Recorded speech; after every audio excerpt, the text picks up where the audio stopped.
Labas visiems įsijungusiems jaunimo linijos tinklalaidį iš širdies. Su jumis sveikinuosi aš, Diana Bukantaitė, ir kviečiu jau į 5-ąjį mūsų sezoną. Nuoširdų ačiū siunčiu šio sezono partneriai Orbio World. Tai Lietuvoje įsteigta globaliai veikianti e-komercijos įmonė, kuris sparčiai auga ir kartu kuria aplinką savo darbuotojams greitai mokytis, prisimti atsakomybę ir augti kartu su verslu. Šį sezoną mes ir toliau tęsiame pokalbių ciklą Karjera be Instagramo filtrų, kur savo srities profesionalus, žinomus žmonės kalbiname apie jų karjeros kelią. Atvirai, nuoširdžiai ir be socialiniams tinklams būdingų filtrų. Šiandien džiaugiuosi galėdama pristatyti mūsų tinklalaidės svečią, e, politologę, dėstytoją, laidų vedėją, Rimą Urbonaitę. Tai laba diena, Rima. Labą dieną. Noriu pasakyti didelį ačiū nuo visos mūsų bendruomenės, kad skiriate savo laiką atvykti pas mus. Tikrai labai sudėtinga rasti apie jūs kažkokio, nežinau, tinklalaidžių, podcastų, straipsnių, kur jūs kalbate ne apie politiką. Tai labai didelis ačiū, kad šiandien atkeliavote pakalbėti apie save ir savo karjerą. Džiugu, kad pakvietėt. Rima, tai ir pradėkim. Noriu sugrąžinti iš su laiko mašina, taip atsukti truputėlį atgal į tokias gal, paskutinės klases mokykloje. Kuo norėjot būti? Tada man buvo viskas labai aišku, dabar neaišku niekas. Tada žinojau, kuo aš būsiu užaugus. Dabar, kai atrodo jau pagyvenau ir galbūt netiek mažai, daugeliui tai jau yra tas vidurys, pavadinkime taip, gyvenimo. Jeigu žiūrėti į metų trukmę, kiek žmonės gyvena, tai dabar aš sakau, kad nebežinau, ko būsiu užaugus, nes man atrodo, kad aš dar neužaugau ir dar tikrai nežinau, kur aš atsidursiu, nes man gyvenimas visada įrodinėjo, kad aš galiu sulaukti pačių netikėčiausių pasiūlymų ir viskas gali įvykti taip, kaip aš net nesapnavau ir galų gale net neplanavau. O paskutinėse klasėse man buvo viskas aišku, aš galvojau, kad aš viskas tvarkoja, aš stosiu į karo akademiją, visiškai klasikinė istorija, mano tėtis buvo kariškis, man visada ta ir uniforma buvo gyvenimo tokia dedamoji, lyg ir savaime suprantama. Ir man iki pat pabaigos, iki kokios turbūt gegužės mėnesio atrodė, kad viskas su tuo aišku yra ir aš čia per daug savo galvos nesukau. Bet paskui labai gyvenimas viską labai paprastai sudėliojo, nes kai nuvažiuoji pasičiupinėji gyviau, supranti, kad gali čia būti iššūkių. Ir aš tiesiog pernelyg paskui galvos nesukdama, jau kai supratau, kad šitas planas jau kaip ir griuvo, aš greitai pasipurčiau, taip sakant, tie vandens lašai kažkaip nubyrėtų, nors gal ir ašarėlė ten viena kita buvo. Ir tada tiesiog pasakiau, viskas gerai, dabar aš laikau egzaminus maksimaliai gerai, kaip aš galiu. Kadangi karo akademijoje irgi galvojau apie tarptautinius santykius ir tada paskui automatiškai tas prašymas tiesiog užsipildė be jokių, nes turėkit galvoj, kad nėra tuo metu ten kažkokio super interneto, jisai jau kažkoks egzistuoja, bet realiai aš esu mokyklą baigusi be tokio dalyko kaip internetas. Nors kartais aš čia visada priduriu, kad tikrai dinozaurų aš dar nemačiau, nes jaunimui gali atrodyti, tai kaip čia iš viso taip galėjo būti dar. Bet tiesiog labai greitai susižiūrėjau, taip tada aš rašau irgi tarptautiniai santykiai ir politikos mokslai, antroji eilutė į teisę ir tiesą sakant, aš galėjau būti ir ten, ką pirmų parašiau, tą parašiau. Politika niekada nebuvo labai toli nuo manęs, pilietiškumas niekada nebuvo toli nuo manęs, bet šiaip, kai aš pirmam kurse buvau vienoj pirmųjų paskaitų, klausimas, kaip jūs čia atsiradot ir kodėl pasirinkote čia studijuoti, man buvo peilis visiškas, nes aš turėjau nuoširdžiai pasakyti, kad šiaip aš čia neplanavau. Nors prieš tai visi kalbėjo, sakė, kaip čia norėjo, nes iš tikrųjų milžiniški konkursai ten buvo, didžiulė konkurencija ir atrodė, kad ten patekti iš tikrųjų yra, tikrai ten pagal rezultatus buvo tikrai patekti sudėtinga labai, o aš turėjau pradėti nuo to, kad šiaip tai aš čia nenorėjau. O paskui aš pasakiau pirmam kurse, kad ir toj paskaitoj, kad dabar reikia kaip nors pabaigt, o paskui atsidurt tinkamoj vietoj tinkamu laiku. Va tokį planą aš ir turėjau. Nes pirmas planas tikslus žlugo, o paskui mano planas buvo toks, kad dabar daryk, ką gali, o paskui žiūrėsim, kas iš to gausis. Vat ir viskas. Taip atrodo, bet Rima, tikrai tam, kad įstoti į tarptautinius santykius, tikrai pamenu laikotarpį, kai teisė, tarptautiniai santykiai, medicina, kas į visai kitą pusę, ar ne, nu buvo tikrai tokie didžiausi konkursai savo esmę, reikėjo gerai mokytis. Taip, o realiai aš, na, turbūt, kiek dabar atsimenu, tuo metu priimdavo apie 100 studentų ir aš jau turėdama visus reikalingus egzaminus, daugiau negu 95 balai, aš jau ten atsidūriau 64.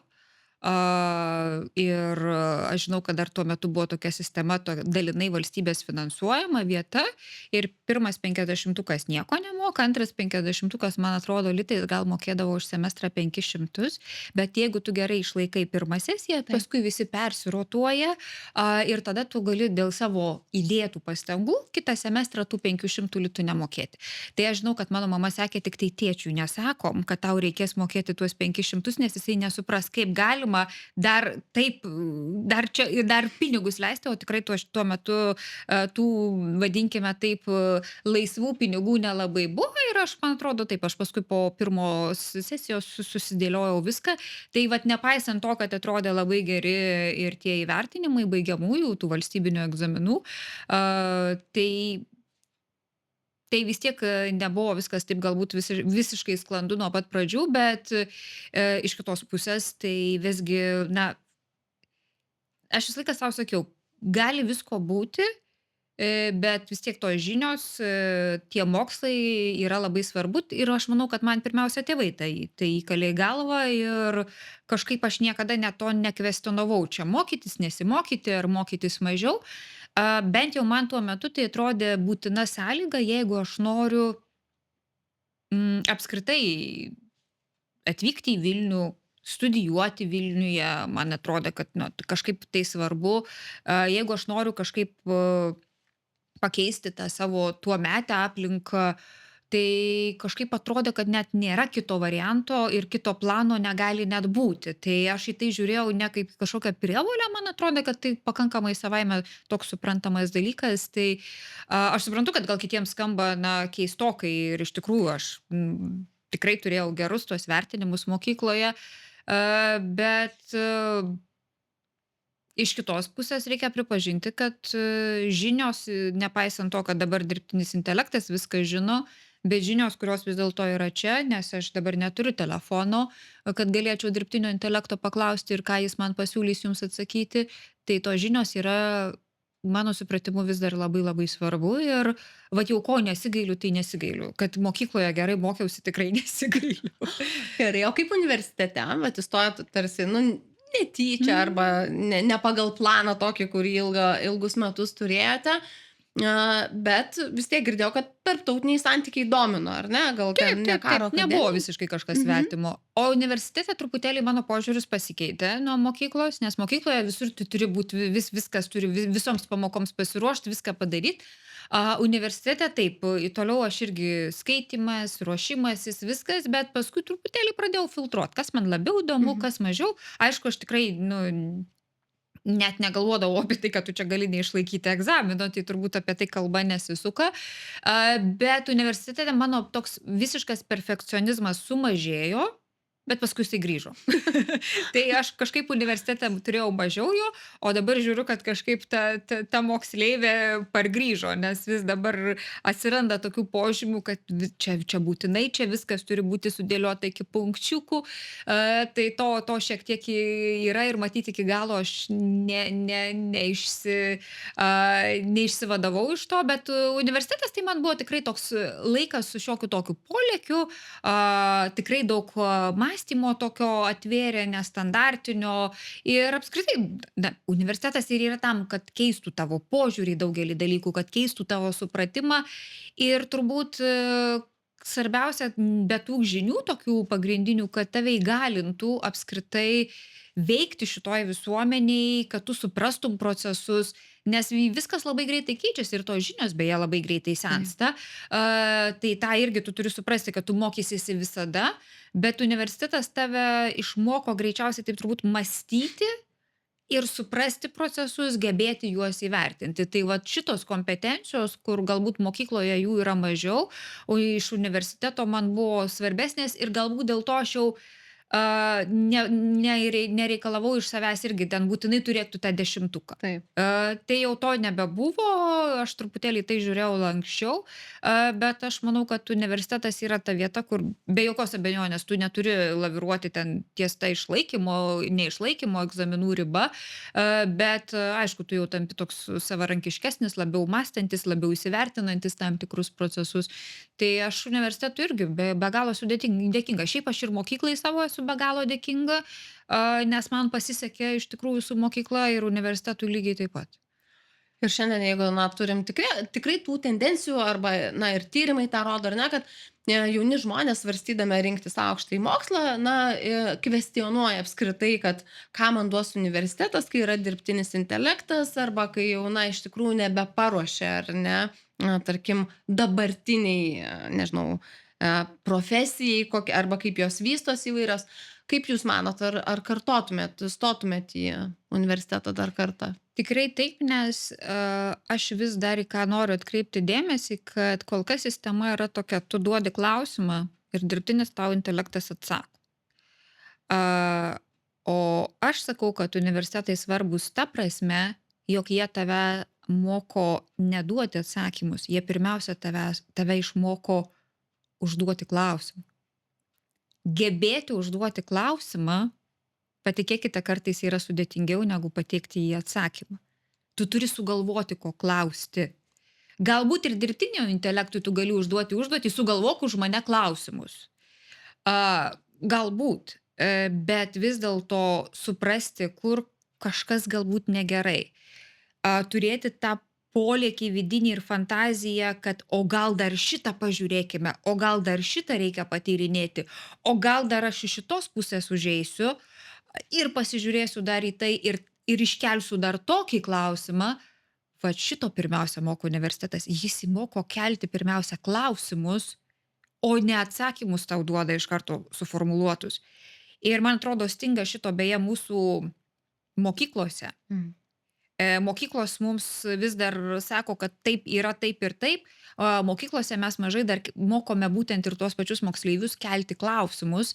Tai man šitas yra dalykas svarbus ir tokiu būdu tu dar išmoksti smalsumo. Socialiniai tinklai, neribotos tos visos galimybės ir jau dirbtinio intelekto yra smalsumo žudikas. Šiaip jau. Nes smalsus žmogus, mano supratimu, sunkiai juda į priekį. Aš sakau 2 dalykus - smalsumas ir kritiškumas. Ir abejojimas tuo, ką tu matai. Tai reiškia, irgi, pamatai kažkas pasakė kažką, eini tikrinti.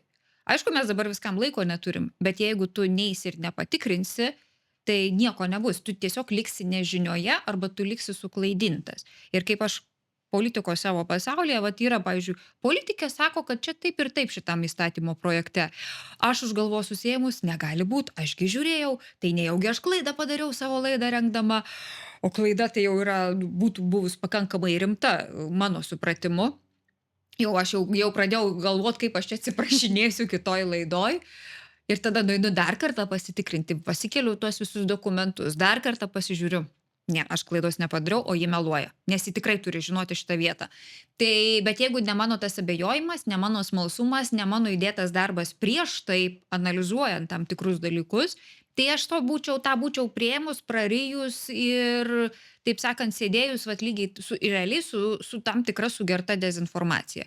Tai dėl to aš sakau ir kodėl vis dar yra svarbu visko neatiduoti tam pačiam dirbtiniam intelektui, tai yra, nes, ten, sakau, tau yra atsakymai, bet jeigu tu nori mokėti formuluoti klausimus ir tikrai turėti tą tikrą intelektinį potencialą, tai aš vis dar sakyčiau, kad nepasiduokime, Aišku, aš nesakau, kad tik universitetai to gali išmokyti. Mhm. Tikrai šiandien mokymosi galimybių yra beprotiškai daug, bet tada tu irgi tą turi daryti.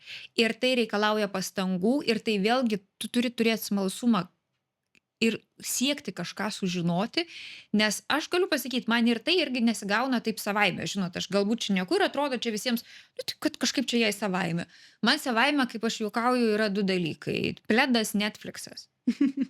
Va čia tikrai patikėkit, man nereikia jokių pastangų. Visam kitam man pastangų reikia ir be proto daug. Kai man kažkas sako, tai tu nueik ten, tau gerai ten šitoj vietoj sekasi. Ir aš galvoju, ką reiškia gerai sekasi? Tiesiog jūs neįdėjote į tai pastangų, aš įdėjau paras, mėnesius ir galbūt metus į tai, kad man sektųsi gerai ir atrodytų, kad man tai yra lengva, bet tai tik tai atrodo, kad man yra lengva. Tai va dėl to aš visada sakau, kad ir savaime niekas neatsiranda ir tą smalsumą tu irgi turi ugdyti, tą kritiškumą savo irgi tu turi ugdyti. Bet ne dėl to, kad man visi blogi ir aš visus vertinu blogai. Tai ne. Kritiškumas ta prasme, kad tu turi argumentus, kodėl tu nesutinki su kažkuo arba kodėl čia yra galbūt nelogiška ir taip toliau. Tai tas sveikas kritiškumas, aš apie jį kalbu. Turbūt ir smalsumas ir tas, vat, kaip ir sakot, ar ne, kritinis vertinimas, kritinis mąstymas yra labai svarbus.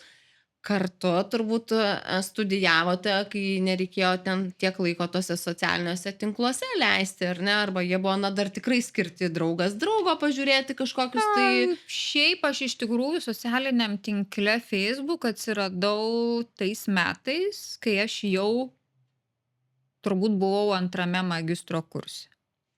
Tai jeigu taip pažiūrėjus, taip, aš esu ne tai, kad užaugusi, bet jau ir pabuvusi kurį laiką, tai yra vat, ir studijų proceso metu, iš esmės taip, be soctinklų. Ir jeigu net pažiūrėtume tą informacijos kiekį, kuris tuo metu, pavyzdžiui, buvo kokiais 2003-2004 metais tam pačiam internete, tai tas kiekis yra nelyginamas su tuo, kas yra dabar. Apskritai lyginti turbūt būtų net ne visai korektiška.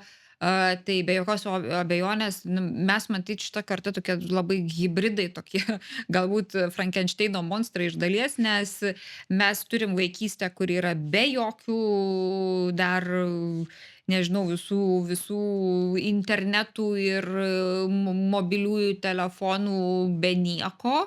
Ir bausmė yra, kai tave iš kiemo prašo grįžti namo, o ne atvirkščiai, kaip dabar dažnai būna, kad tėvai skundžiasi, kad vaikai nenori į tą kiemą ir jie nori va čia būt.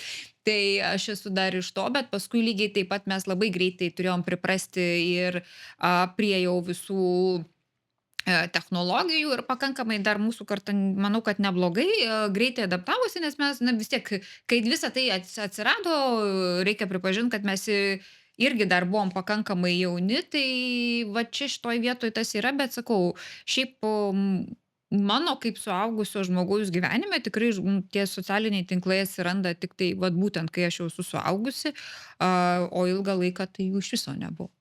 Tai turbūt ir tos studijos savo sukūrė vertę ir ne karjerai apskritai, bet vat, koks pirmas darbas jūsų buvo? Nes tarsi įstojot, nu, va, taip gavosi, ar ne, plano kaip ir nebuvo. Kaip tas pirmas darbas, tai turėjo menį, kur jau gavot atlygį, darbo užmokestį kažkokį? Šiaip aš nesu irgi tas standartinis turbūt atvejis ir tikrai nepretenduoju būti kažkam kelrodė žvaigžde. Labai paprastai aš nuėjau atlikti praktiką ir po praktikos man iš pradžių pasiūlė padirbėti taip nedaug, šiek tiek, man atrodo, ten gal autorinę sutartį aš turėjau pasidariusi, kad aš tam tikrų laikų priduodu tam tikrą darbą savo padarytą, o paskui dar praėjus gal turbūt kokiam pusmečiui, aš gavau toj pačioj institucijoje pasiūlymą dirbti tokį labiau administracinį darbą, bet realiai tai buvo vieta, kuri buvo nesusijusi su mano studijuojama sritimi, o paskui taip nutiko, kad aš iš karto atsidūriau universitete. Visai, aš irgi ten turėjau darbintis į administracinės pareigas, Apie dėstymą tuo metu negalvojau, paradoksaliai aš kažkodėl ten nebuvau įdarbinta, nors atrodė, kad jau būsiu įdarbinta, labai keista situacija, tiesą sakant, aš jau ten eidavau į darbą, bet paaiškėjo, kad aš nesu įdarbinta, nu tiesiog, bet sako, tada man sako, tai palauk, betgi tu puikiai gali dėstyti, nes aš kaip tik buvau apsiginusi jau ir magistrą maždaug, studentų buvo tuo metu labai daug, rankų trūko, o mano tuo metu vat turimos žinios atrodė gerai ir nepabijojo žmonės pabandyti, nesgi tu nežinai, kol žmogus nenueina į auditoriją, tu nežinai, kas ten su juo bus. Aš nuėjau pabandyti ir sakiau, kad čia labai laikinas bus dalykas, tai tas laikinas, kaip galiu į laikrodį pažiūrėti šaržuodama, nei daug, nei mažai, 17 metų. Vis dar laikinai, vis dar Laikinai dirbu. dėstytojaujat, Taip, taip. ar ne? Dėstytojo profesija atrodo atsirado laikinai ir jeigu jinai ten būtų greitai, turbūt jeigu greitai ten būtumėt baigusi karjerą, nu, tai ir sakytume laikinai, bet šiandien esat 17 metų. Ko reikia, kad galėtum dėstyti apskritai? Aš nesu turbūt tas tipinis atvejis, aš nesiekiau niekada tokios kaip akademinės karjeros, man nereikėjo niekada tų antpečių ir matyt, tai irgi šiek tiek nulemta to požiūrio, kad aš čia laikinai. Bet man visada buvo taip, man buvo iš tikrųjų visada svarbiausi studentai. Ten vat visi tie dalykai, kurie susiję su tais akademiniais tokiais reikalais, ten tas universiteto, ten vidinės tos peripetijos, kaip aš sakau, man nebuvo tokios aktualios ir aš iš tikrųjų kurį laiką ir buvau ir programos vadovė, visa tai, kas buvo su studentais ir kas buvo aktualu studentams, tai aš su tuo tikrai visada daug dirbau, bet sakau, mano prioritetas visada buvo studentai. Aš tikrai norėdavau daug dėmesio skirti paskaitoms, kad tikrai aš su jais turėčiau ir gerą ryšį, ir tuo pačiu, kad vis dėlto jie kažko išmoktų. Tai čia aš turbūt ir buvau visą laiką susitelkusi. Ir man buvo vat, būtent studentų, na turbūt ir tie pasiekimai visada tam tikrą prasme svarbus ir man tai būdavo aktualu. Tai aš dėl to ir šiandien neturiu jums net tokio galutinio atsakymo, kad va čia yra kažkur egzistuoja kažkoks dėstytojo talonas. Nes, žinot, man kartais atrodydavo, kad neįmanoma, jog, pavyzdžiui, pas amžinatilsį Leonidą Donskį kažkas galėtų sėdėti paskaitoje ir tuo pačiu telefone. Mirkti, taip sakant.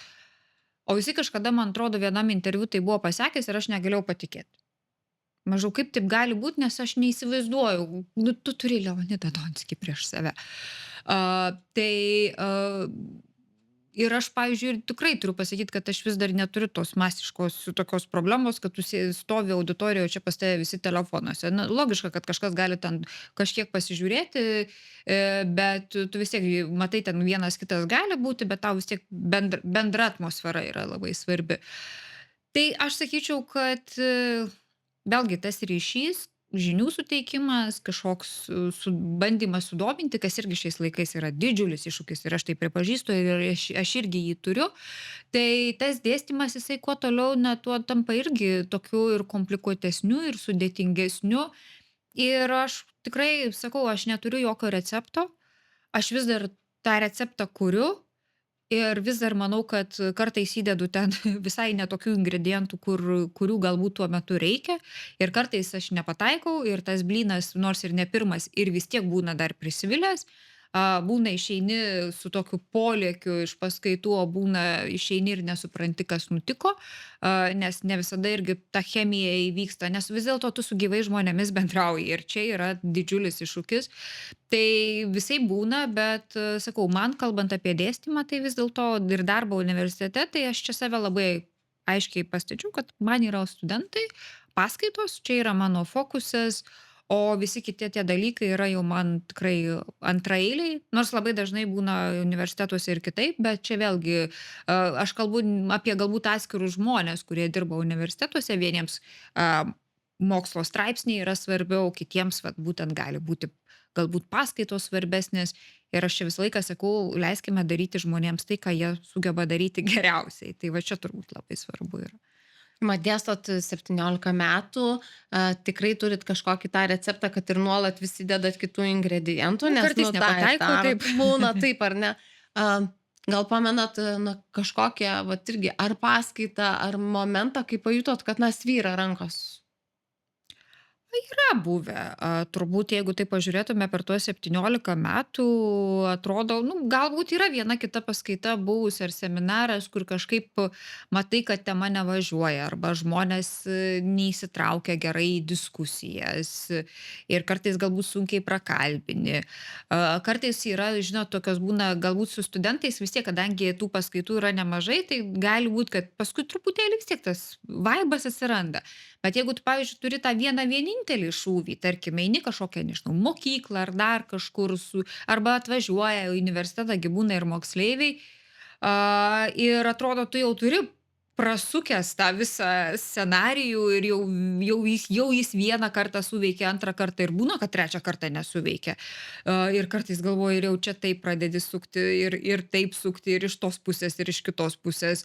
Am, Tai kad taip jau visai išeitum ir jau, nu, viskas, čia niekas nepavyko, turbūt nelabai, bet kad nepavyko galbūt taip, kaip tu tikėjaisi arba kaip tu norėjai ir kad tavo įdėtos, na, pastangos ir įdėtas darbas nepasiteisino, tai yra taip buvę.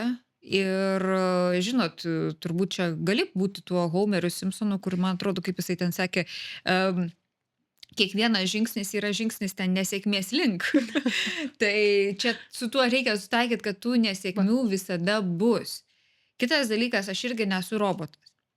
Ir aš galiu būti su temperatūra, aš galiu būti labai labai blogai fiziškai besijaučianti, bet dažniausiai aš vis tiek būsiu paskaitose. Aš į paskaitas ir visur kitur nenueisiu tuomet, kai aš tiesiog nebegaliu fiziškai atsikelti iš lovos, tarkim, nežinau, yra buvę gyvenime gal porą tik tai tokiu atveju, kai aš apsinuodijau maistu ir tu supranti, kad tu nepakyli iš lovos, tiesiog fiziškai negali atsikelti.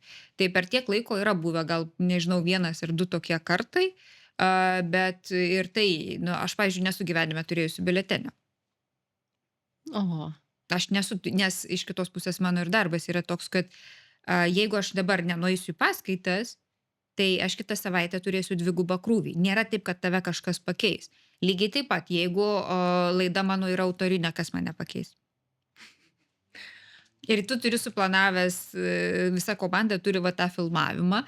Tai nesvarbu, ar tu ten tu nori lovoje gulėti, nes tau yra gal koks nors ten super, nu, virusas būna, kad tu iš tikrųjų, va, kai tu esi peršalęs, pavyzdžiui, ten sloga, gerklė ir temperatūra, tai tikrai kartais tik tai, nu, tik tai lovos ir te žiūri į tą pusę į lovos. O tu čia turi sėdėti ir dar gerai atrodyti ir dar būti žvali ir visa kita, tai, nu, tiesiog, tai ir va, su paskaitom irgi tu žinai, kad vis tiek tu turėsi atidirbti, tai aš jau stengiuosi ir pasistiprinti taip, kad kuo mažiau sirgčiau. Ir vis dėlto tu neturi sau leisti to parodymo, kad, žinot, man blogai. Bet iš tikrųjų tai kartais tikrai ir tu gali būti labai nenuotaikoje, tau gali būti stresas. Tai čia nereiškia, kad tik tai auditorija galbūt yra kažkokia ne kažko ten nepriimanti. Galbūt ir tau šiandien yra, nu, ne tavo diena. O mano darbas yra, kad tave visada visi mato ir vertina. Tai nesakau, kad čia labai man patinka tai, bet čia yra ta tokia blogoji turbūt ta pusė, kodėl kartais galbūt ir nepavyksta, nes čia vėlgi yra ir tavo, ir tos auditorijos to dialogo klausimas. Ir sutikite, kad nu, nebus taip, kad visi dialogai visada pavyksta ir visi dėl visko sutarė. Tai čia yra iššūkis iš tikrųjų. Be abejo, tai turbūt gali būti, žinot, ir puikiai paskaita, bet iš 100 vienam kažkas nepatiks, ar ne, ir nieko čia nepadarysi. Kaip nutiko taip, kad ta universiteto dėstytoja, na, staiga taip tapo tokiu žinomu politinių, nežinau, aktualijų, įvykių komentatorė, vertintoja? Nežinau. Be plano, kaip suprantu. Tikrai be plano 100%. Pirmą kartą, man atrodo, aš kažką komentavau žinių radijuje, tai aš prieš tai naktį net nemiegojau, man atrodo. Ir aš nuvažiavau dėl to tik tai, kad mano kolega negalėjo ir kolega pasiūlė mane. Ir kažkaip aš ten nepatyriau fiasko. Bet tai nebuvo taip, kad iš karto po to, žinot, anšlagas. Ne, man atrodo, aš taip maždaug kokius gal metus po truputėlį įeidinėjau, nes vis tiek kažkaip visi būna atsargus, nori pasižiūrėti, kas čia ir kaip. Ir aš pati manau, kad tikrai, jeigu palyginčiau tuomet save ir dabar, tai mano supratimu skirtumas vis tiek yra didelis, nes patirtis yra visai kita. Žinios irgi gerokai yra ir pagilėjusios, ir išsiplėtusios tuo pačiu. Ir po truputėlį, ir paskui taip sutapo, kad kaip tik atėjo 16 metų rinkimai. Kadangi nemaža rinkimų dalis vyksta vis dėlto ir dar vasarą, rinkimai būna apie ten spalio mėnesį, tai kadangi veiksmo ir vasarą yra, o vasarą kiti labai atostogauja, o aš neatostogavau, nusprendžiau, kad aš galiu dar irgi padirbėti, nors formaliai atostogos, bet aš tą telefoną pakeldavau ir vis daugiau to atsirado ir paskui taip turbūt taip, 16 metai yra tie tokie lūžio jau metai, kai jau to atsirado daug. Dabar tiesą sakant, truputėlį pradėjo netgi mažėti greičiausiai to, aš jau pradėjau, na, kartais taip užbanguoja, bet retinti visą tai, nes tiesiog tai irgi reikalauja laiko ir plus pasiruošimo, taip kad, sakyčiau taip, pirmo kurso planas universitete būti pasiruošus, o paskui atsidurti tinkamoj vietoj, tinkamu laiku, buvo gana pranašiškas. Nors aš vis dar nesu tikra, ar aš tikrai čia atsidūriau tinkamoj vietoj, tinkamu laiku, nes kad taip, tai jau tapo realybė faktas, bet ar aš čia sakyčiau, kad aš matau tame kažkokią didžiulę sėkmę, tai aš atvirai kalbant dar pagalvočiau, nes kaip tu tą sėkmę vertini, vieniems atrodo, kad na va, tu ten kažkur šmėžuoji, va čia va kažkodėlgi tave ir pakviečia va kažkur pasikalbėti, bet šiaip, na, nežinau, man tas nei viešumas yra labai kažkokia savaime vertybė ir aš dėl to ir, pavyzdžiui, nesu aktyvi ir savo netokio, netgi sakyčiau, asmeninio, nedarbinio gyvenimo viešintoje. Man tas ekshibicionizmas, kuris dabar įprastas socialinių tinklų laikais, kažkaip netapo priimtinas. Aš esu pakankamai toks galbūt uždaresnis žmogus. Tai aš stengiuosi labai atskirti jau tą savo privatų laiką nuo to viešo, kur vat, aš esu matoma. Tai dėl to aš labai taip santūriai visą tai žiūriu ir man čia kažkokio tokio didžiulio bum nėra. Tiesiog tai yra darbas, kurį aš turiu daryti kaip įmanoma geriau, pripažindama, kad ten ir bus ir sėkmės, ir nesėkmės. Ir suvokdama, kad tas darbas, kuris matosi, yra tik tai ledkalnio viršūnė, didžiosios dalies darbo vis tiek nesimato ir niekas jo nepamatys.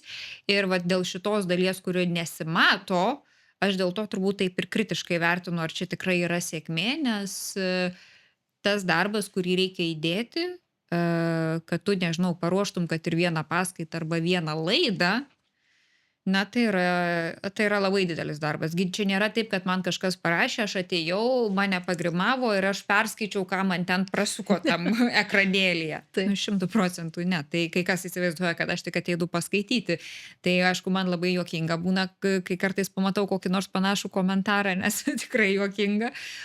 Bet tu prieš tai sėdi ir gali, pavyzdžiui, praleisti non-stop dirbdamas ir 17 valandų ir net valgiai tu lygiai taip pat toliau dirbant vieną kartą per tas 17 valandų, nes tu negali dabar atsitraukti, nes tu nebeturi tam laiko. Tai jeigu manęs paklausėt, ar man 17 valandų darbo diena yra kažkas nesuvokiamo, ne, labai puikiai suvokiamo, nes taigi egzistuoja mano gyvenime. Tai, o paskui kažkas mato tik tai tą, nežinau, valandėlę, ar ne? O kiek prie jos praleista valandų? Tai turbūt ir yra, ar ne, kad mes šiandien arba, na, apskritai jaunimas šiandien socialiniuose tinkluose mato, kaip ir sakė, tą ledkalnio viršūnę, tuos 5%, kad va, šiaip politologijos darbas, tai va, kaip fainai eina į laidas, tik tai komentuoja viską, paplepa, čia va, savo laidą irgi turi, ar ne, kur ją, na, tikrai tas, kas domisi apskritai valstybės gyvenimu, tai tikrai jūs atpažįsta ten, nes dalyvauja daug tikrai ir televizijos laidose, ir įvairiuose festivaliuose, diskusijose, tikrai nesudėtinga. Man atrodo, nėra tiek daug ar ne tų politologų, bet tai ko reikia, kad vat atskleiskit truputį tą užsklandą, nematomą tą pusę darbo, ko reikia, kad finale galėtumėte eiti, ar ne, į, nežinau, televizijos laidai, diskusijas ir kalbėti aktualijomis. Kai aš kalbu plačiai auditorijai, tai paprastai kalbu itin suprantama kalba, bet už tos suprantamos kalbos, na, kartais slypi visai kitokios studijos. Ten, jeigu kažkas komunikaciją kokią studijuoja, žino semiotikus dalykus, ten signifikantai, signifikatai, signifikacijos. Įsivaizduokit, jeigu aš dabar pradėsiu jums taip kalbėti, tai čia kas gausis. Bet galvoje tai sukasi tai. Tai reiškia, tu turi tai žinoti, kad paskui galėtum paprastai žodžiais ištransliuoti tam tikrus dalykus. Tai už to paprasto žodžio galbūt, kad čia reikšmė yra ne tokia, ten yra krūva kažkokių signifikacijų ir signifikantų prasisukę. Tai vat ką aš ir noriu pasakyti, kad tu pirmiausia čia giliniesi. Antras dalykas lygiai taip pat, jeigu tu nori kažkokį įstatymą pakomentuoti. Ašgi negaliu pasakyti žurnalistui, kad jūs čia man dabar pasakykit, apie ką kontekstas, aš pakomentuosiu. Paprastai aš einu ir žiūriu pati tuos dokumentus. Aš kai ruošiuosi laidoms, visada būna nuorodos ir rodomi tie patys dokumentai. Ar ten koks nors konstitucijos straipsnis, ar ten būtų Seimo statutas arba dar kažkas. Kodėl aš politikų klausinėjau apie tą statutą, nes aš tai jį skaičiau. Tam tikras vietas, kurias man tuo metu reikia ir jisai yra, taip sakant, ant mano desktopo nuolat, kad aš galėčiau pasitikrinti, kaip atrodys procedūra vienu arba kitu klausimu. Tai man atrodo, kad tai vat už to ir slypi tie momentai. Kitas dalykas, jeigu kažko kartais reikia, aš matau, kad čia yra neaiškumo, aš skambinu žmonėm, klausiu. Kartais tam, kad aš įvertinčiau politiko 2 sakinius, aš praleidžiu 3 valandas. 2 sakinių įvertinimų. Tai reiškia, aš einu skaityti mokslinius straipsnius, nes tai nėra mano visiškai, pavyzdžiui, sritis, tarkim, tai yra teisės sritis. Tai aš einu straipsnius skaityti apie, nežinau, ten vat konstitucinius principus, tada aš dar pasiskaitau, tada aš skambinu profesoriui ir sakau, profesoriau, jūs šitam straipsnėje, žinokit, rašėte taip. Ir aš dar didžiuojasi, kad aš galiu paskambinti tam profesoriui, kuris buvo ir mano dėstytojas, ir dar pasikonsultuoti. Ir tada aš su juo pakalbu, jisai man pasako, kad aš gerai ir į tą pačią pusę, taip sakant, komentuoju ir vertinu. Tada aš lyg ir padarau viską ir aš nufilmuoju.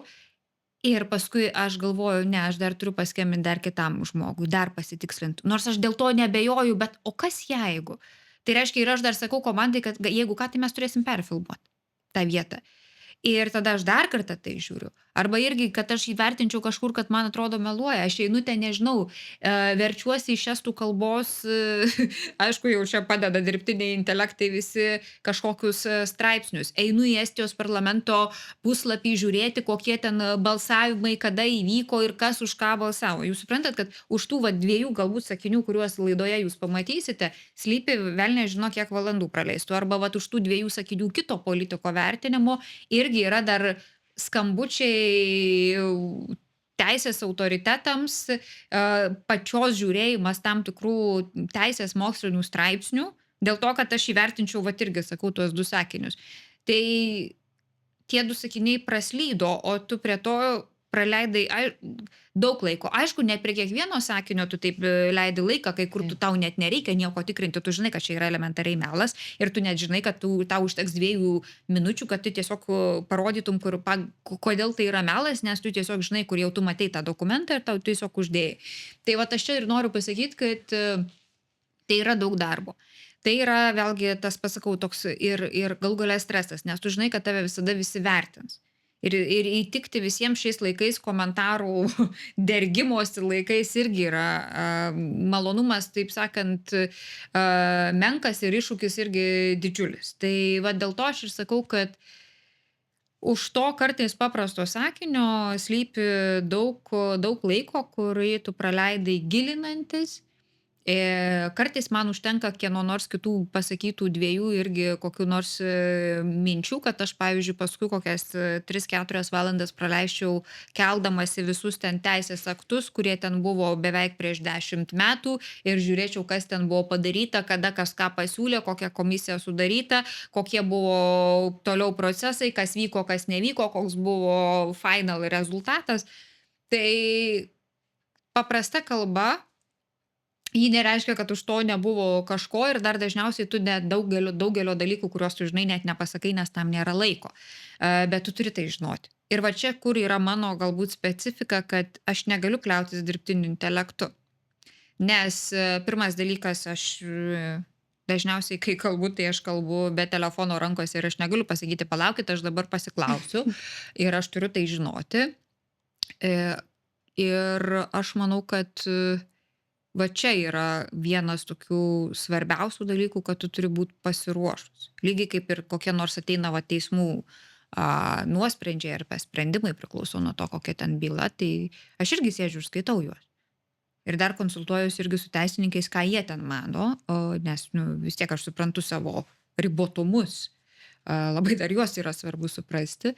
Tai va čia už tų, sakau, kartais paprastų kelių žodžių slypi daug darbo ir dar dažniausiai sakau, tu dar jo viso negali parodyti, nes tiesiog nespėjai. Rima, bet aš jau dabar pašaržuosiu, bet tai nemažai dirbti reikia dėl tos, ar ne, televizijos laidos ar aktualijų. Ir jeigu kas nors galvoja, kad tai yra labai didelius turtus atnešantis aitvaras, tai tikrai ne. Jeigu norite daug pinigų, tai ne čia.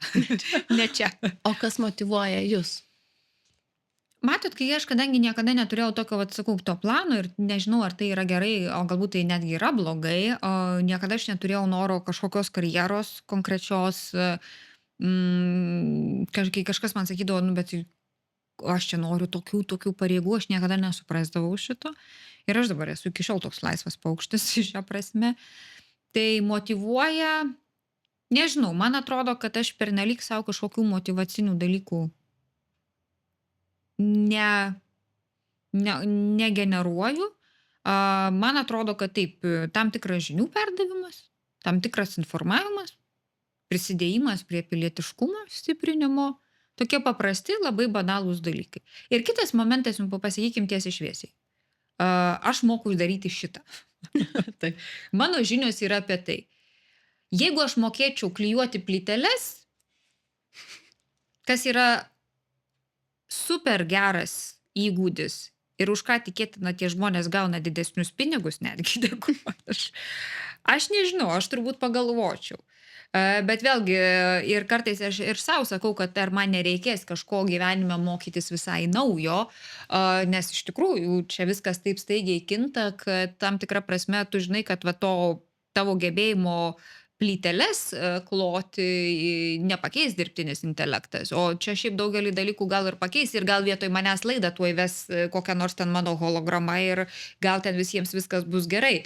Tai aš dėl to kartais ir sakau, kad nežinau, kaip čia būtų ir aš va tų darbų, tuos darbus kitus, va ypač kurie rankomis darome, aš juos labai labai vertinu ir man atrodo jie svarbus ir sakau, aš ir pati nežinau, ką aš rinkčiausi, ar aš čia labai keiščiau, bet aš šiandien sakau, aš tiesiog moku daryti tai. Aš esu azartiška šią prasme, nes šiaip politika jinai yra azartiškas dalykas, jį traukia. Ten yra azarto, ten yra veiksmas, ten nėra nuobodu. Klausykit, jūs nepabūkit 3 valandas online, taip sakant, neatsidarykite 3 valandas portalų, naujienų ir Facebooko ir jūs po 3 valandų išeinat, visko kiek. Aš dabar, nežinau, po mūsų pokalbio mes išeisim ir aš dar jaučiu, kad aš savo laidai tikrai dar rasiu naujos medžiagos. Tai čia yra nenuobodu rinkimai, vieni po kitų, tai galbūt tas yra, bet aš savo nekeliu labai, žinokit, tokių standartų, kad aš čia turėčiau būti tokia, kad aš čia turėčiau kažko nuversti kažkokius superkalnus. Man užtenka to, kad, pavyzdžiui, ateina jaunas žmogus ir sako, aš jūsų dėka pradėjau domėtis politiką. Ir man užtenka jo vieno, turbūt, kad aš sakyčiau, ir gerai, dar tu padirbėk šiek tiek pasikankink. O ar buvo toks jausmas, kaip ir sakot, ar ne, plano nebuvo, bet atsirado toksai dalykas, kad dėstytojaujat ar ne, pradėjot komentuoti, aktyviau 16 metais ir šiandien turint 26, ar ne, tai turime menį, kad taip irgi nėra ar ne mažai. Kad vis tik pajutot, kad tai, ką darot, jūs minėjot žodį mokat, bet aš dar ir pridėčiau, kad ir sekasi.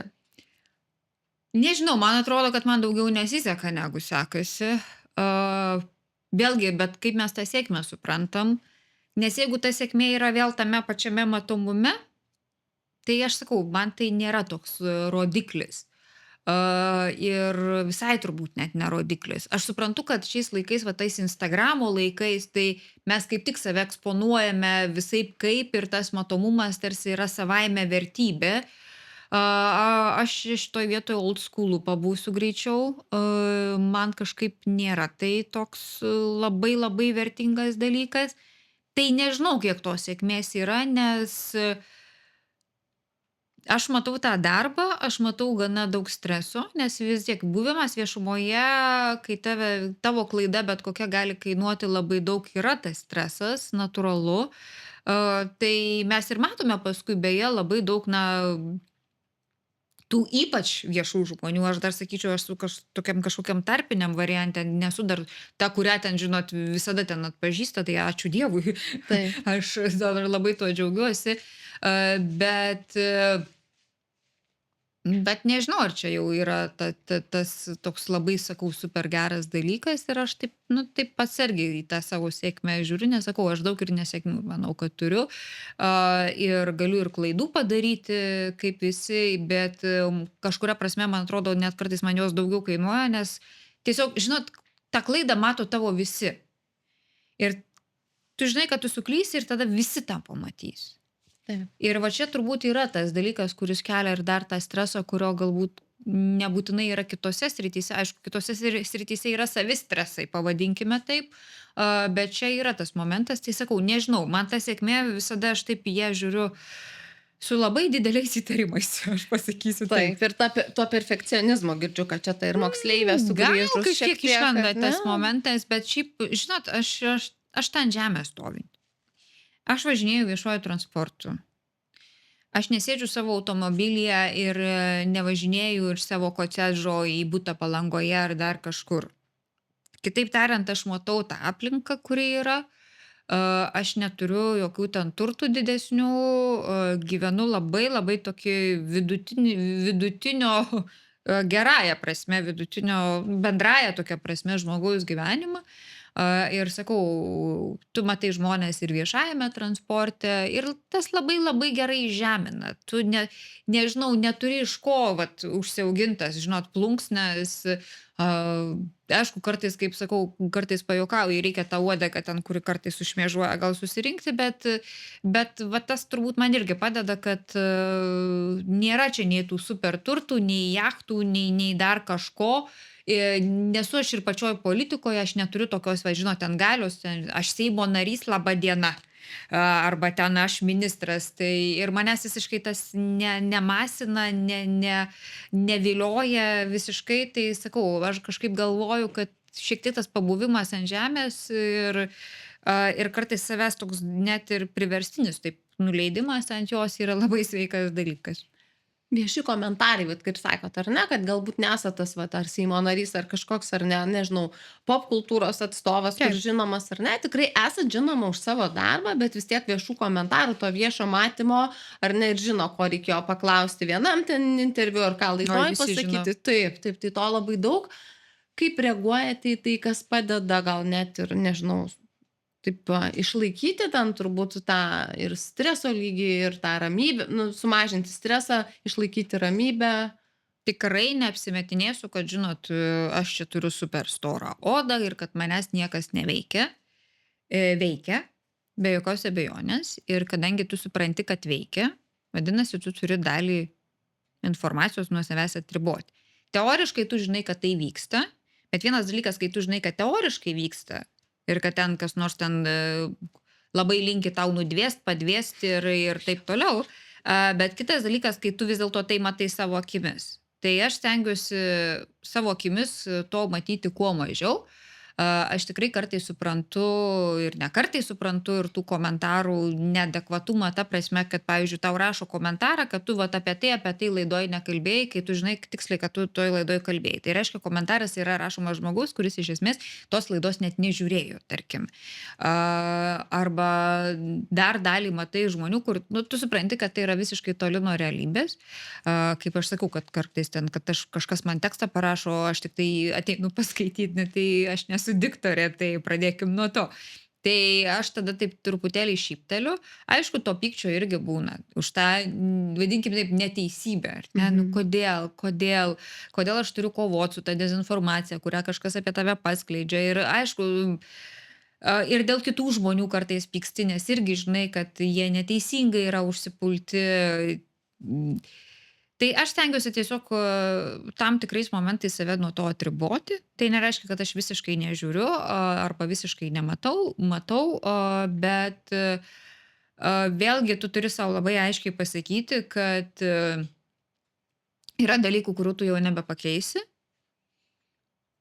Tu gali stengtis daryti geriau, tu gali stengtis mokytis iš savo klaidų, bet aš jau šiandien savo tikrai pasakiau, kad aš nebenoriu šitam lauko tualete, kuo aš vadinu Facebooką, ypač Facebooką būti, nes va čia ir yra, kur niekas už nieką nebeatsako, botai, nebotai, tu ten nebesupranti, kas vyksta.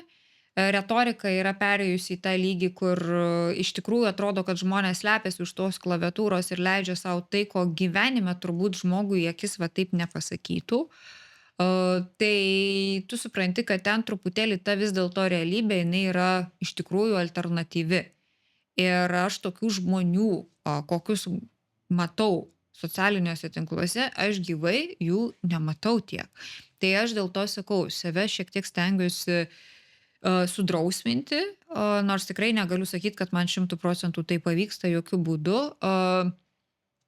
Ir gal čia yra mano ta silpnoji vieta, nes aš matau politikų, kurie tai tik tai užsihaipina nuo to ir patys daro tą patį, ir patys pasiekia yra tokį patyčių lygį, kur na, tu supranti, kad tau dėl savęs tai jau tu nebesuki galvos, bet tu supranti, kad nes tu esi taikinys savaime suprantama, kodėl tu tą irgi turi suprasti, jeigu eini į viešumą, turi tą suprasti, bet kai tu supranti, kad pradedame tyčiotis ir žeminti žmonės tuos, kurie šiaip yra privatus, kurie nedalyvauja viešajam gyvenime, va tada tai trampa truputėlį šiurpoka. Ir aš dėl to tikrai prisipažinsiu, na, kyla man šioks toks nerimas, kad mes neretai vis dėlto peržengiame ribas. Nes aš nesu nei komentarų rašinėtoja, tikrai ne man šitas žanras. Labai labai aš retai iš viso ką nors turbūt pakomentuoju socialiniuose tinkluose ir net savo paskyroje. Faktiškai jinai yra beveik neaktyvi ir jinai yra nevieša beje. Net ir Facebook'e aš ten labai ir manęs daug kas klausinėjo, kodėl. Aš pasakiau, kad tai yra dar vienas etatas. Ir man ta aplinka jau yra pernelyg toksiška, tiesą sakant, ir aš dėl to sakau, stebiu, bet nenoriu nei pati tame aktyviai labai dalyvauti ir suprantu, kad ten ta atmosfera jau yra ne visai sveika. Kaip ir minėjot, ar ne, kad kai esat jau viešas žinomas žmogus ir jūsų darbas yra, na, visiems matomas, toks tikslas ir yra, kad laidas ar jūsų, na, komentarus skaitytų, girdėtų, klausytų. Tada dar padirbat 17 valandų. Ne visada, aišku, pripažinkim, kad ne visada. Bet nutinka, ar net tiesiog reikia daug dirbti ir stebėti turbūt tas aktualės, net ir šiek tiek prieš laidą kalbėjom, kad na, šiam informacijos laikotarpį negali ilgam atsitraukti, nes bus srautas, na, ypač jūsų darbe, kur iš tikrųjų reikia komentuoti, žinot, kas vyksta. Kas padeda, nežinau, atsitraukti, pailsėti, ar vis tiek ta emociniai sveikatai, va tas nuolatinis stresas, ar ne, įtampos ir darbas, informacijos kiekis, na, tikrai neprisideda prie to, kad grįžtumėt ir taip rami tokia vidinė ramybė jaustumėt. Gal turit irgi savo kažkokį, tai nežinau, ritualus, receptus? Pirmas dalykas, aš savaitgaliais faktiškai socialiniuose tinkluose visai nebūtų. Tai socialiniai tinklais man savaitgalį yra nelabai suprantamas dalykas. Aš jau tada žiūrėsiu kokį nors serialą, kad ir kvailą, bet ten, kur tau tiesiog yra tave atjungia. Vienas dalykas, pas draugus į svečius. Mano vieni geriausių draugų šiuo metu dar turi augintinius du šuniukai atsirado. Tai aš čia visai suskydau šitoj vietoj. Ir Dėl to aš pas juos dabar esu dar dažnesnis svečias, ir visiškai man išjungia bet kokius ten kitus dalykus. Tai geriausi antidepresantai, tai va Arčis su Fredžiu, jiems linkėjimai. Ir šitas dalykas, sakau, draugai, išėjimas iš soc tinklų, ir radimas to, kas tave šiek tiek atpalaiduoja. Nes jeigu aš ir savaitgaliais dar tame mirkčiau, ypač jeigu tai nėra mano darbo savaitgalis, nes yra savaitgaliai, kai man tenka dirbti, aš galiu ir paskaitose būti šeštadieniais. Mhm. Gali būti, kad sekmadienis yra neišvengiamai ta diena, kai aš dirbsiu, nes man yra susikaupę darbų, bet vis tiek tai bus šitie dalykai, kur, na, tu minimizuoji savo ypač va tą tokį stebėjimą ar ten socialinių tinklų ar naujienų. Kitas dalykas, jūs nepatikėsite, bet mano telefone nėra tokio dalyko kaip pušai vadinamieji, kas turbūt šiaip sunkiai suvokiama, nes visi ten visada gyvena su tais pušais, nes kaip tu kažką praleisi. Ir jūs nepatikėsite, aš nesu niekada nieko praleidusi. Va, puiku. Tai reiškia, kad tiesiog tu save labai aiškiai disciplinuoji, kad yra laikas, kai tu dabar, pavyzdžiui, nežinau, taisysi studentų darbus, atsakinėsi į laiškus ir tada tu pasitikrini naujienas, kas nutiko. Tada vėl ir tada toks įsivažiavimas į ritmą, bet tada tavęs tie pušai neblaško, tuo labiau, kad jų didžioji dalis, jeigu jie yra apie nieką. O tas telefonas tada pypsi nuolat ir tau ten viskas mirga. Tai mano telefone nieko nėra, pavyzdžiui, kas mane visai blaškytų. Nėra jokių pušų. Aš faktiškai neturiu jokių krūvos apsų, kurie man irgi siūstų nors kokius ten visokius pranešimus. Šitoj vietoje aš esu labai minimizavusi savo va tą nuolatinių žinučių skaičių. Pavyzdžiui, jeigu jūs man parašysite laišką, mano telefone niekas nesupypsės. Aš negausiu žinutės telefone jokio signalo, kad man atėjo laiškas. Ar į mano vieną paštą, arba į kitą paštą. Jeigu man kažkas Facebook'e, nežinau, kažkas ten kažką padarė, man nei Facebook'as, nei Instagram'as nesiunčia jokių pranešimų. Tai yra laikas, kada jūs tiesiog Tiesiog pati yra priimat laikas, kada sprendimą aš ir pasižiūrėsiu. atsidarote. Taip. Aišku, Messengeris logiška, nes vis tiek viena pagrindinių tiesiog susirašinėjimo priemonių, bet šitoj vietoj ne. Ir ką aš noriu pasakyti, aš nepraleidžiu. Nes aš, pavyzdžiui, jeigu aš žinau politiką, tai aš turiu ritualą. Aš ryte atsidarau visus portalus, greitai pasižiūriu, kas nutiko. Nes ryte būna pagrindiniai ten kokie nors tyrimai, dar kažkas. Aš lygiai taip pat atsidarau arba iš vakaro, arba irgi ryte, jeigu yra Seimo posėdžiai, aš atsidarau Seimo darbotvarkę. Ir irgi įsivertinu pagal tą darbotvarkę, ar bus kažkas ar nebus. Nu, aišku, jau kai mūsų prokuratūra mėgsta penktadienį po pietų, atsiprašau, ką nors vis išmesti, nu, jau nieko nepadarysi. Bet šiaip nepatikėsit, bet tokia vat higiena, neduodant tau nuolat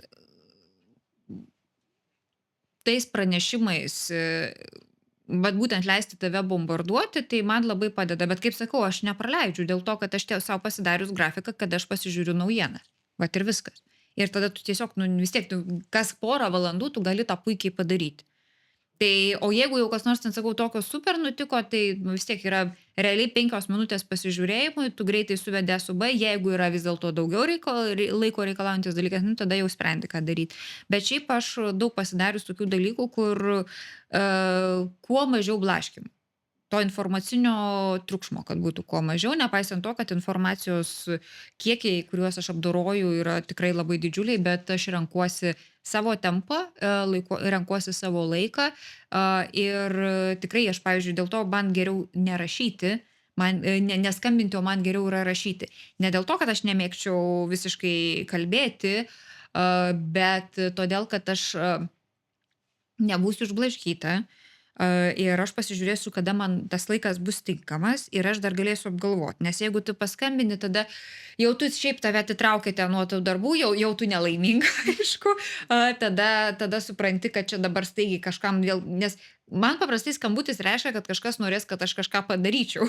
Ne šiaip kažkas gero bus, bet darbo dienom tai yra, kad tavęs vėl kažkam reikia, dėl kažkokių reikalų, kažkur ten kažkas neįvyko ir taip toliau, kad tu dabar pat turėsi kažkieno ir problemą spręsti ir visą kitą.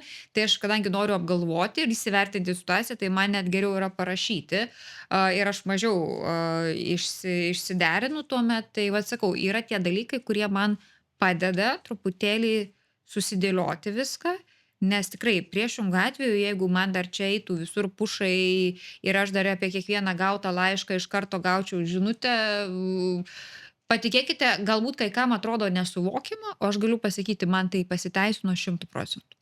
Aš manau, kad čia reikia tiesiog užfiksuoti kaip receptą ir pabandymų ir manau, kad tikrai daugybė, na, žinot, kartais tie visi pušai notificationai, kurie Mhm. ten telefone, nu, parodo ir tam tikrą svarbą žmogaus, be jo pasaulis tarsi negali, ar ne? Nu, dalis gal taip įsivaizduoja, nes mes kartais tą telefoną griebiam kaip tokį, na, parodymą, koks aš esu svarbus, bet Mhm. jūsų patirtis puikiausiai ir įrodo visai kitą Na, pusę. aš irgi nežinau, ką aš šnekėsiu, galbūt ateis laikas, kai man niekas nebeskambins ir niekas laiškų nerašinės. Įsijungsi tada visų appsų Tada gal jau notificationus. pušus įsijungsiu, bet vėlgi tu nežinai, kaip gyvenimas pasisuks, jis kartais toks yra nenuspėjamas ir dėl to aš visą laiką net labai atsargiai vat, žiūriu į visas tas sėkmes, nes net kartais ir įdėtas darbas jos negarantuoja. Va čia yra irgi tą svarbu suprasti.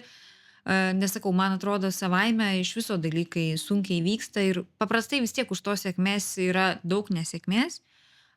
Ir jeigu jūs kalbat, nu, ir mes kalbam apie tą tikrą sėkmę, už to slypi labai daug dalykų. Ir Rima, daug įdėto darbo, išlieto prakaito. Patikėkit manim, aš, pavyzdžiui, net kai dirbu, atrodo pusiau gulėdama, kompiuteris va čia. Ir aš kartais jaučiu, kad aš pradedu, nu, tiesiog, man atrodo, kad aš fizinį darbą dirbčiau, nes pradeda tarsi prakaitas lietis. Ir tu galvoji, aš palauk, taigi tu nejudi, bet tiek užkaista kartais tiesiog smegenys, kad tu net nueini į dušą. Tiesiog, nes kažkaip reikia atsigauti. Tai, vat, sakau, tas yra momentas ir man atrodo, kad nieko nedarant tikrai nieko nesigaus. O jeigu darai ir darai daug, gali būti, kad kažkas ir gausis. Bet nebūtinai. Bet čia ir yra gražioji dalis gyvenimo. ir be to plano, bet įsivaizduokit, ateina Rima pas jūs, na, jaunas žmogus, nesvarbu, ten gali būti studentas ar mokyklą baigiantis, arba tas, kuris sėdi savo darbe Mhm. ten, nežinau, antram, trečiam ir vis neatranda savęs ir galvoja, na va, aš visai norėčiau būti kažkuo panašiu, kaip na, Rima Mhm. dirba, gal negaliu Mhm. sakyti, gal, bet labiau ne apie gal dėstytojo profesiją, apie tą politologo, ar Mhm. ne, irgi kokių savybių šiandien manote, kad reiktų, nu, kad tą darbą galėtų žmogus dirbti? Na, pirmiausia, tai iš tikrųjų reikia įsivertinti, ar tu tikrai nori to viešumo, ar tu tikrai nori įdėti daug darbo. Kitaip tariant, tu gali būti, kad tau teks dirbti vat, pusę 11 vakaro, tu tik tai išvažiuosi iš studijos. Tu tikrai to nori? Rinkimų naktį tu namo grįši 4 ryto. Gerai, kad rinkimai nedažnai, Taip. bet būna, kad ir uždažnėja, kaip susiklosto tas rinkimų kalendorius. Tai ir tavęs gali reikėti bet kada. Aišku, tu gali pasakyti ne, čia irgi svarbu. Ir to streso bus nemažai, bet šiaip, jeigu nori, tai man atrodo vis tiek pirmiausia tai yra studijų pasirinkimas tikslingas. O paskui jau, na, ėjimas vis tiek dirbti tai, kas yra su tuo tiesiogiai labai susiję. Nes vis tiek, na, tu jeigu dirbsi žiniasklaidoje, yra žiniasklaidoje žmonių, kurie dirba tiesiogiai žiniasklaidoje ir jie irgi komentuoja, yra tas ėjimas. Arba dirba universitete, jau tada kitas ėjimas iš kitos pusės, šiek tiek kita specifika ir irgi komentuoja. Bet jeigu jūs įsivaizduojat, kad jūs tiesiog netruputėlį pajutubinsiu ir dėl to va čia visą tai atsiras savaime, tai ne, tai tu gali turėti savo vat, YouTube kanalą kokį nors ir sukti, tai viskas taip. Ir galbūt netgi aplankys didžiulė sėkmė, aš negaliu ir to išbraukti, bet man atrodo, tai tikrai čia reikia labai daug stebėjimo. Ir iš karto viskas irgi nesigaus. Aš labai save irgi pagaunu, kad labai svarbus čia šitoj vietoje yra laikas. Nes tu atsimeni, kas buvo prieš 10 metų. Ir aš save šiemet pagavau, kad aš pirmo kurso studentams sakau, tai va, čia kai 16 metais valstiečiai atėjo ir aš taip tada susėdžiu ir galvoju, palauk. Ir aš tada kelintų jūs gimimo. Ir aš suprantu, kad aš jiems kaip savaime suprantamą dalyką pateikinėjau tai, kas vyko jiems būnant kažkur 10 metukų. Tai čia ne savaime suprantama. Čia maždaug, nu, tai kaip Prancūzijos Taip. revoliucija buvo. Ir irgi. Tai va čia ta patirtis labai svarbi tampa, nes tu jau tą prisimeni daugiau mažiau gyvai ir kuo toliau, tuo daugiau ten suvedi, o čia tada buvo taip, o čia žinot, va tada suėjo šitas čia su šitu, čia tada dar tas. Tai va šitas irgi gerai, nes aš irgi kažkaip galvoju, ten tas mano prieš 10 metų, tai va toks, nu, visai kitoks buvo irgi tas, na, patyrimas visas. Ir čia reikės dirbti nuolat, tu negali praleisti, tu vis tiek turi sekti, tu turi labai daug ką tikrinti ir nenoriu sakyti, kad tai turi tapti gyvenimo būdu, tikrai ne, ir aš pati nesakau, kad tai yra kažkaip jau be ko aš tikrai negalėčiau, manau visiškai galėčiau. Bet čia teks įdėti pastangų. Nes šiaip man patinka ta vieno iš JAV prezidentų frazė, kad čia turi tas domėjimasis politika būti kiekvieno piliečio kaip antras darbas. Tu turi pagrindinį darbą, bet jeigu tu nori būti geras pilietis, tai turi tą politiką domėtis. Tai aš visą laiką sakau, kad taip reikia daryti, bet jeigu jau tu tą politiką nori vertinti profesionaliai, tai reikia jau tada truputėlį padirbėti rimčiau ir žinoti kai kuriuos giluminius dalykus, nes dar tu turi suprasti, kad dar tu visada kažko nežinosi. Nes kai aš kartais girdžiu, būna ten kokiam radijui paskambina kas nors, tai aš jums dabar pasakysiu, kaip yra. Tu čia sėdi, atrodo, praleidęs tiek valandų ir dar dėl visko abejoji, o čia kažkas iš karto sako, aš žinau, kaip yra ir ko tu čia nesupranti. Tai tu kuo daugiau giliniesi, tuo aišku, tu daugiau keli klausimų ir vis daugiau ten kažkokių tau atsiranda baltų dėmių, kurias tu bandai užpildyti. Bet vat irgi, sakau, bet čia yra darbo klausimas, kiek tu įdėsi darbo, nes politika tikrai gana yra platu, paskui tu susifokusuoji į tam tikrą tik tai klausimų lauką, bet šiaip tai, nu, čia reikia šiokio tokio irgi įdirbio, nes vėlgi aš grįžtu prie to, savaime nesigauna, bet vis tiek tai turi būti įdomu. Tai turi būti įdomu ir tu turi save nuolat ugdyti ir čia svarbu ir komunikuoti gebėti. Ir aš irgi čia vis dar mokausi ir mokysiuosi turbūt visada, nors pati netgi dėstau kai kurios komunikacijos dalykus, bet vėlgi tas mintis išreikšti yra labai svarbu. Ir norint jas reikšti sklandžiai, šiaip jau reikia skaityti daug. Ir čia yra tie laikai, kai mes neskaitom. Ir dabar aš pasakiau tai, kas yra labai labai griaunantis visą gražų vaizdelį dalykas.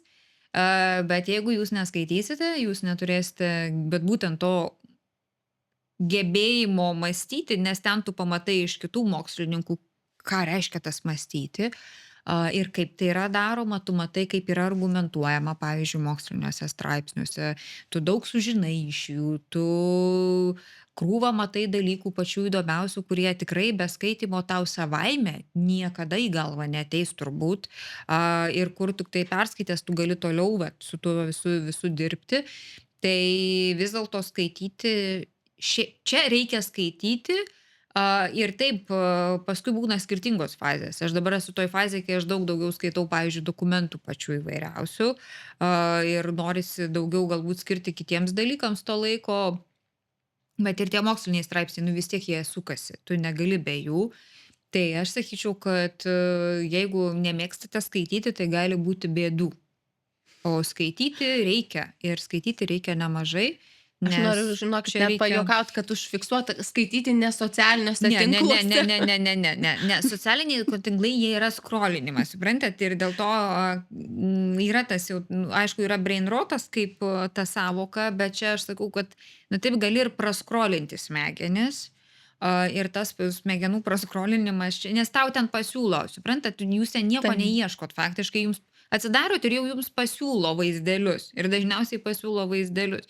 Ir pažiūrėkit, mes atėjom į tą laiką, kai net jeigu yra ilgas postas, vienu metu ypač buvo populiaru iš karto dėti hashtagą ir rašyti ilgas. Maždaug tu turi įspėti žmogų, kad jis to teksto tavo parašyto nesuvirškins per 10 sekundžių.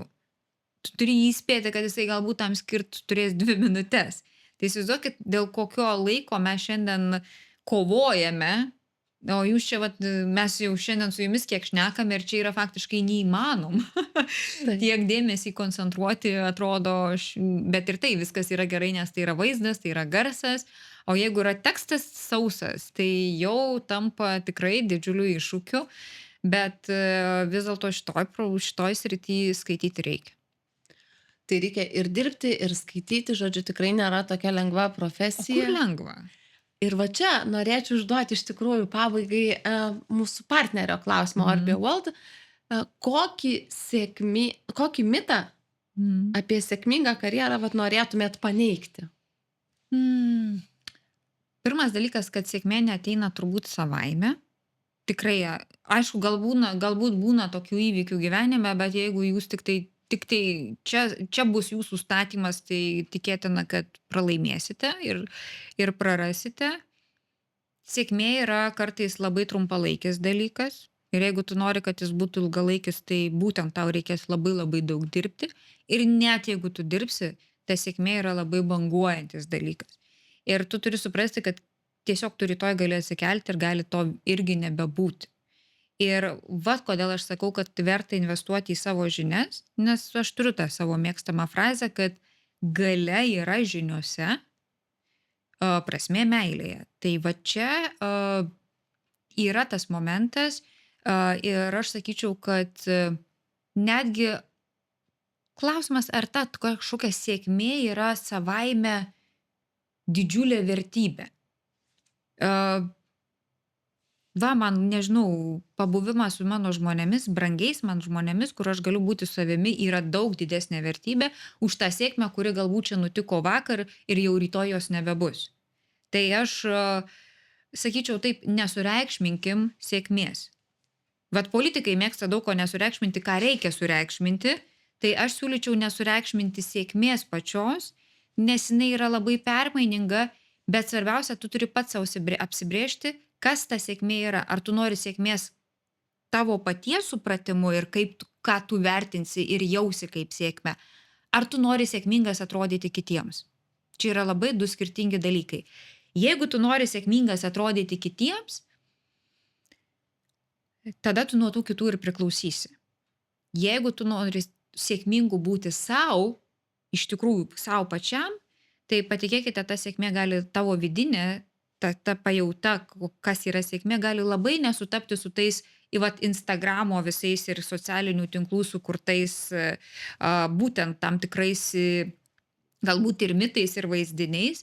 Tai man atrodo, reikia surasti sėkmės vidinę savo tam tikrą apibrėžimą, nes man labai disonuoja tai, ką kiti mato kaip sėkmę, su tuo, ką aš viduje vertinu kaip tą man tikrą sėkmę, nes tai vat būtent jinai taip pat greitai keisis, kaip ir keičiasi požiūris kieno nors į irgi tam tikrus dalykus. Pažiūrėkit, va čia kaip tik buvo ir su sportininkais, daug mes diskutavom prieš tai vat, ir off record su vienu jūsų iš pašnekovų, kur mes suprantam, šiandien jam pergalė, šiandien jis ant rankų nešiojamas. Po kito pralaimėjimo tos pergalės gali nebūti. Tai jeigu tu tik tai būsi priklausomas nuo kitų supratimų apie tavo sėkmę, tai aš tokios sėkmės nelinkiu, bet va čia ir yra, kad jinai kartais yra svarbesnė negu ta vidinė sėkmė. Tai va aš šitą irgi įsivaizdavimą labai labai norėčiau sugriauti, nes mes dabar sėkmę matuojam pagal tai, o kaip tave kiti vertina. O kitų vertinimo standartai kartais yra labai labai labai iškreipti. Ir mes turėtume irgi stengtis pagalvoti, kas yra mano ta vidinė sėkmė. Ir pradėkim nuo to, sakyčiau, nes jeigu jūs norite tiesiog būti sėkmingi kitiems, tai jūs būsit ir nuo jų priklausomi, o šito mažiausiai linkiu bet kam, nes priklausyti nuo kitų žmonių vertinimo ir nebeturėti savęs paties, prarasti save patį, su savo vertybės kartais prarasti, man atrodo, yra blogiausia, kas gali nutikti, tai tos dirbtinės sėkmės tiesiog populiarumo kažkokio vaikytis. Na, nežinau, jeigu tai yra vidinis jūsų pajautimas, galbūt bandykite, bet šiaip paprastai tai veda į daug traumų ir daug nusivylimų, tai geriau be šito. Man atrodo, galėtume tikrai dar nemažai kalbėti apie sėkmę, apie tai, ar ne, kaip pasikeitęs yra gyvenimas su socialiniais tinklais, bet aš tai labai noriu užfiksuoti pabaigoje vieną labai jūsų gražią mintį pasakytą, kad žinios yra galia, o Prasmė meilė. tai va šito gal labiausiai palinkėti ir tos vidinės sėkmės. Ir noriu dar kartą padėkoti ir patvirtinti, kad taip Rima, nors neturi pušų savo telefone, jinai skaito elektroninius laiškus ir jos atsako. Ir tikrai labai didelis ačiū, nes vat irgi prieš laidą kalbėjom, kad na, iš tiesų, vat, kad ir sėkmingi žinomi žmonės kartais ar ne, tiesiog jau nebeatsako dėl gausos ar panašiai, bet tai didelis ačiū Jums. Ir kaip ir sakėt, vieną dieną yra sėkmė, kitą dieną jinai gali ir nepasisukti, tai turbūt išmokti su tuo gyventi ir atsiminimui apie tai, kad tikrai padovanot mums savo brangiausią, vieną iš brangiausių dalykų, tai savo laiką. Mes norėtume Jums padovanoti Jaunimo linijos išleistą Vilties knygą, kur bus tikrai istorijų apie tas dienas, tas gyvenimo akimirkas, kai atrodė, kad labai tamsu, bet vis tiek atėjo saulėtos ir šviesios dienos. Nes vis tiek kažkaip tu vis tiek tai išgyveni, tik tai svarbu tuomet susirinkti šiek tiek save ir pasirūpinti savimi, ko aš irgi palinkėčiau visiems ir ypač jaunimui. Išgirskite save ir pasirūpinkite pirmiausia savimi, nes jeigu jūs savim pasirūpinsite, jūs paskui galėsite rūpintis ir kitais. Ir turbūt tai yra labai labai svarbu, bet nebūtinai kitų sėkmė yra jūsų sėkmė ir nebūtinai jūs turite visą tai kopijuoti, būkite originalūs, bet tuo pačiu ir, sakau, visada svarbu nepamiršti savęs, tai aš to labai labai palinkėčiau irgi ir jūsų žiūrovams ir jaunimui, kuris aš visą laiką žiūriu iš tos pusės, kad yra mūsų ateitis ir mūsų viltis beje lygiai taip pat, tai kuo ta ateitis bus stipresnė ir gebanti labiau savim pasirūpinti, tuo jie labiau gebės pasirūpinti ir valstybę. Nu, aš čia žiūriu, aišku, jau iš merkantiliškų pozicijų, nes kažkas ir man pensiją turės mokėti. Tai tokia šiek tiek ironija, bet tikrai aš labai labai linkiu visiems nepamiršti savęs. Tai Rima, ir pirmiausia, nepamirškit savęs pati. Ar ne, lygiai taip pat kaip mes rekomenduojam visiems, tai pradėkim nuo savęs, ar nerūpinkime savimi ir dar kartą didelis ačiū už skirtą laiką. Ačiū Jums už kvietimą.